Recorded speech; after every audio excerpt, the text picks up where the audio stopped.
She said she was my friend. She lied my name is Emily Carter.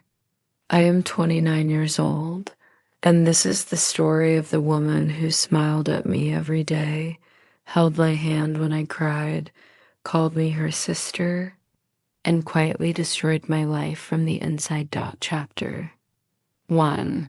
The girl who saved me when I moved to Chicago at 23.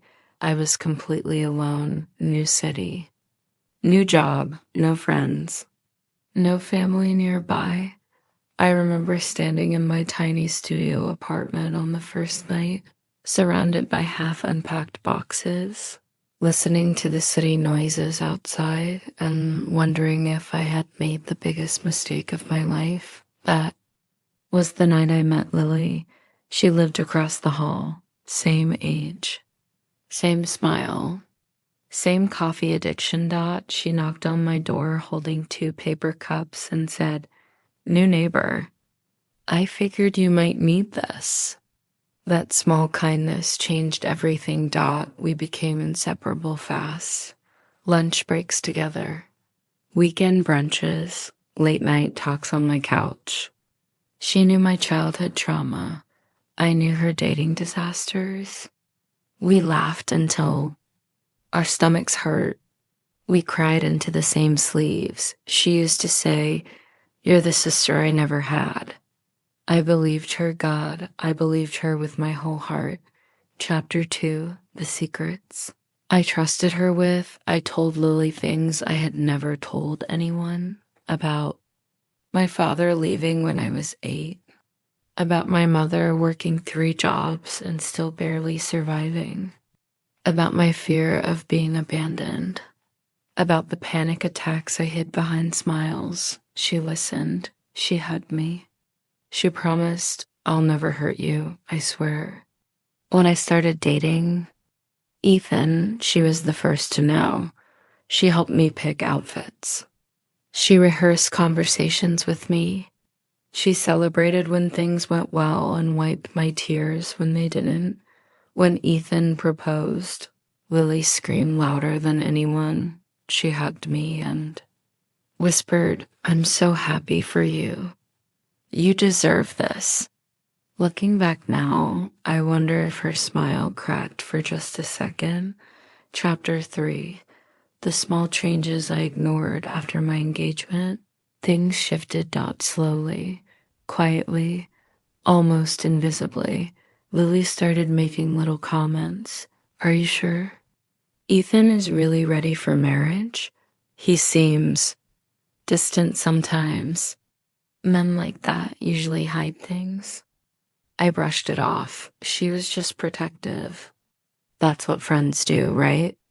Then she started asking strange questions. "How much do you earn now? Is Ethan close with his coworkers? Does he ever mention other women?" I laughed it off, trusted her. That trust would become my biggest regret. Chapter 4. The first crack one night. Ethan came home quiet. Too quiet. He didn't kiss me, didn't ask about my day. He just sat on the edge of the bed and stared at the floor. Finally, he said, "Emily, is there something you want to tell me?" My heart stopped. "What do you mean?" He hesitated, then pulled out his phone, messages, screenshots, photos. Lies. Accusations. Things I had never said.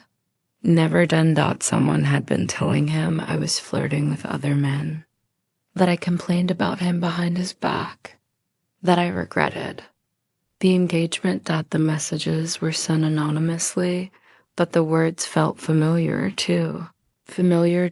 Chapter 5. When love starts to doubt, I cried. I begged. I explained. Ethan said he believed me, but something had shifted in his eyes.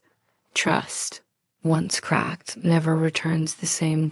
He became distant, questioning, cold. And Lily, she comforted me. She hugged me while whispering, "I don't trust him. You deserve better." I didn't see it then. I was blind. Chapter 6. The night everything collapsed 3 months before the wedding, Ethan left. He said he needed space, that he couldn't stop doubting, that the doubts were killing him. I watched him pack his things. While my world fell apart that night, Lily slept on my couch. She held me while I cried until my chest hurt. She said, "I'm here. I'll never leave you." That same night, she sent him another message. I found out later. Chapter 7, the truth I never expected. 2 weeks after the breakup, I ran into Ethan's coworker at a coffee shop. She looked uncomfortable when she saw me. Finally, she said, "I don't know if I should say this, but you deserve to know." She showed me her phone. The anonymous account. The messages.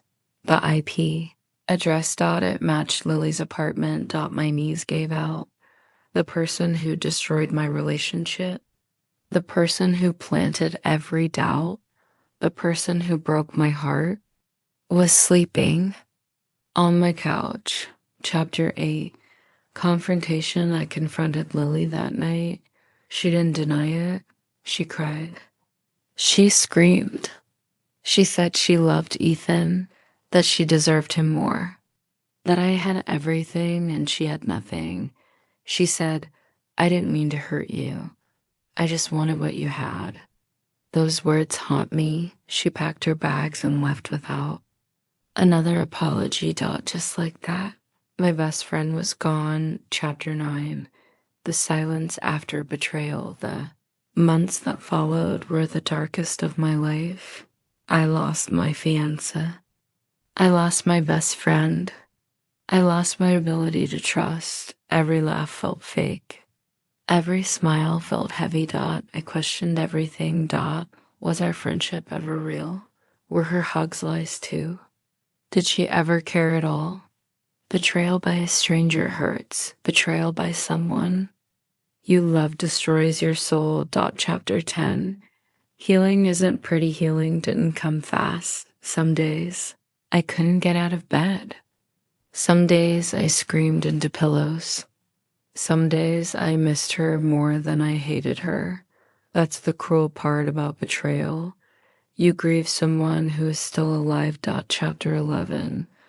Choosing myself. 1 year later, I moved to a new city, new apartment, new job, new start. I went to therapy. I learned boundaries. I learned that kindness without limits invites destruction. I learned that not everyone who calls you family deserves access to your heart. Slowly, painfully, I rebuilt myself. Chapter 12. The message I never replied to. 2 years later, I received a message from Lily. "I'm sorry. I lost everything. I miss you." I stared at the screen for a long time, then I deleted it. Forgiveness doesn't always mean reopening doors. Sometimes it means protecting your peace. Final chapter. The woman I became today, I am stronger. I love carefully. I trust slowly. I listen to my instincts, and I share this story because someone watching right now might be ignoring red flags, might be trusting someone who doesn't deserve it, might be silencing their intuition. If this story feels familiar, listen to your heart. Not everyone who smiles at you is your friend. Some people are lessons disguised as love. Ending. Line for you too, very important. She said she was my friend. She lied, but losing her saved my life.